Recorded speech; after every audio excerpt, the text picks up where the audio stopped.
may bago ka bang ADV 160 pero kapos pa yung budget para pagandahin at bumili ng mga accessories. O di kaya sadya namang hindi ka talaga mahilig maglagay ng mga accessories sa motor unless talagang kinakailangan. Huwag kang mag-alala dahil in this video, isi-share ko sa inyo yung top 3 essential accessories na sa tingin natin kinakailangan natin ilagay sa ating ADV 160. At huwag kang mag-alala dahil hindi mo kailangan gumastos sa malaking pera para sa mga essential accessories na ito. Alright, so just keep in mind na yung motor natin is almost 2 years old na at halos wala pa rin siyang mga accessories na nakalagay. Meron na rin tayong mga ibang nilagay na accessories pero I think itong tatlong essential accessories talaga ang pinaka-importante lalo na doon sa mga wala pang budget. Okay, so unang-una sa ating listahan ay yung tank pad stickers.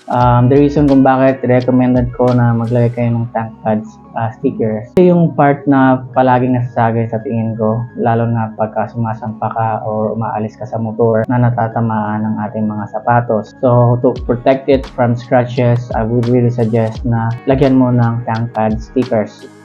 May mga instances din of course na meron tayong mga binibili at kung wala ka pang top box na nilagay kagaya ko, then minsan dito natin din pinapatong yung mga gamit at ako rin yung aking storage bag dito ko rin inilalagay para sa ating mga gadgets para mas madali siyang ma-access. So importante itong tank pad sticker para maprotektahan yung body niya against scratches. Now, keep in mind na ang pinili natin is itong carbon sticker lang.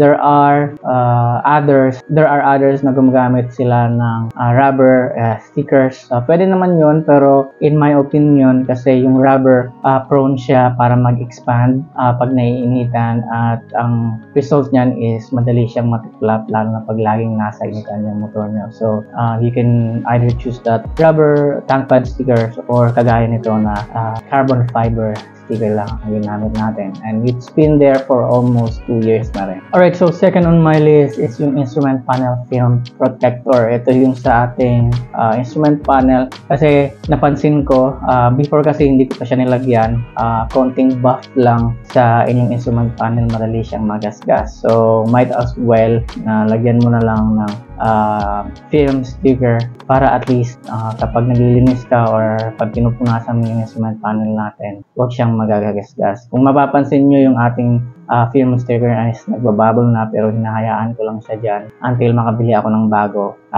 That is to protect the instrument panel from being scratched. And last but not the least na essential natin is yung extended tire hugger. So pinalitan natin yung tapaludo niya sa likod with the extended tire hugger. But keep in mind na hindi niya totally ma-remove yung talsik because dahil na rin siguro sa dual sport na ating mga gulong, kaya matalsik pa rin siya kahit meron siyang extended tire hugger. Ang napiprevent lang nito is kahit papaano nababawasan niya yung talsik na pumupunta sa under seat natin na medyo challenging siya linisin, lalo na kapag naka-stack natapaludo ka pa. With this one, kahit papaano nabawasan na yung talsik niya sa ilalim at hindi na masyadong pumapasok sa ilalim natin yung mga putik. Alright, so I think that's it for this video. Ayan yung mga pinaka top 3 essential na sa tingin ko kailangan ng ating ADV 160 kapag wala pa tayong budget.